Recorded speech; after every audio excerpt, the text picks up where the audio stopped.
খুব সুন্দর। মাইয়া আপনাকে পছন্দ হয়েছে? হ্যাঁ পছন্দ হয়েছে তো। মায়ের গার্জেন রাহেন। আমি ওর গার্জেন। শুনলেনি তো মাইয়া আমাকে পছন্দ হয়েছে।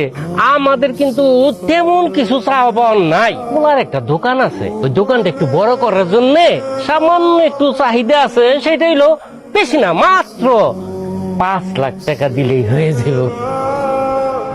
এত টাকা আমি কই পাবো? যদি আপনি দিতে রাজি হন তাহলে বিয়া ফাইনাল। টাইনা টুইনা 2 লাখ টাকা দিতে পারো।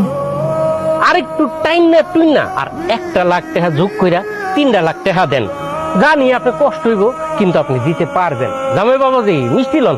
মিষ্টি খাওয়ার ইচ্ছা নাই। তোমার বিয়ার সময় তোমার বোন আমার হাতে একটা টাকা পর্যন্ত দেয় নাই। আজকে তোমার বোন 3 লক্ষ টাকা রাজি হয়ে গেল কেন? ওই পোলার বাবা কি রাজা বাচ্চা নাকি? আর আমি ফকিন্নির পোলা? আমার বাবা কি ফকিন্নি ছিল নাকি? আমি তো ফকিন্নির পোলা না। তাহলে 2 জায়গায় 2 নিয়ম কি কইরা? আপার কাছে আমাকে বিয়ার সময় কোনো টাকা পয়সা ছিল না।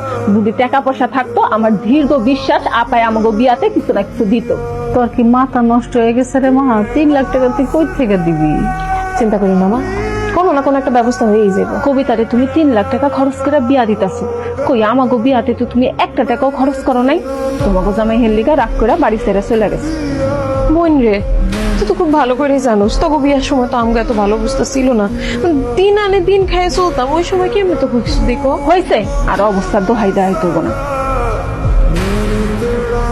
আপনি কোনো টেনশন করেন না, আমি আপনার বোনের দেখে রাখবো। স্যার। সালমা কিছু বলবেন? জি স্যার, অফিসে গেছিলাম আপনারে খুঁজতে। অফিসে গিয়ে বললো যে আপনি বের হয়ে গেছেন। আপনার সাথে একটু কথা ছিল স্যার। কি কথা বলেন? স্যার, অফিসে গিয়ে কথা বললে ভালো হতো না? দেখেন আমার মন মেজাজ তেমন একটা ভালো নেই, যা বলার আপনি এখানেই বলেন। আপনারা তো আগেই বলছিলাম স্যার, 20-25 জন মেয়ে তারা বিদেশ যেতে চায়, আমি রেডি করে রাখছি। ওদের কাছে টাকা পয়সা সবকিছু রেডি আছে। আসলে যত তাড়াতাড়ি সম্ভব হয় তত ভালো। আমার বোনটারে বিয়ে দিছি তো, আমার টাকা পয়সাটা খুব দরকার।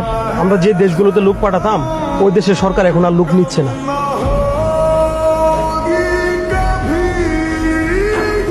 আরে সালমা। আসসালামু আলাইকুম। ওয়ালাইকুম সালাম। কেমন আছো তুমি? হঠাৎ করে আসো, আসো ঘরে আসো। না হারুন ভাই, ঘরে যাবো না। এই নিয়ে কথা সারি। ও কয় টাকা লাগবে? আরে এত ভাবা ভাবির কি আছে? হ্যাঁ, আমার কাছে তো মানুষ এমনি এমনি আসে না। শোনো, আমি যে সুদের ব্যবসা করি এটা যেমন তুমি জানো, এই গ্রামের সবাই জানে। কয় টাকা লাগবে বলে ভালো? 1 লাখ টাকা। 1 লাখ টাকা? 1 লাখ টাকাতে তুমি কি করবা? আসলে হয়েছে কি হারুন ভাই, আমার সাইজা বোন কবিতা ওর বিয়া দিছি তো, ওইখানে একটু লেনদেন বাকি আছে। ওই জন্যই 1 লাখ টাকা দরকার। সবই বুঝলাম। তো শোনো, 1 লাখ টাকায় প্রতি মাসে 10,000 টাকা সুদ দিতে হবে। এবং সেটা মাসের 1 তারিখ।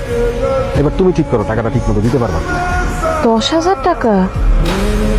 10,000 টাকা তো একটু বেশি হয়ে যায় না? সুদের পরিমাণটা যদি একটু কমাইতেন। আর এই জায়গায় কমা কমির কি আছে? হ্যাঁ, তুমি আমাকে গ্রামের মাইয়া, এর লেগে তোমার 10,000 টাকা কইছি। অন্য কি হইলো তো 12,000 টাকা করে দিতাম। বুঝছি তুমি পারবা না, তুমি অন্য জায়গায় দেখো কমাই পাইবা। হারুন ভাই,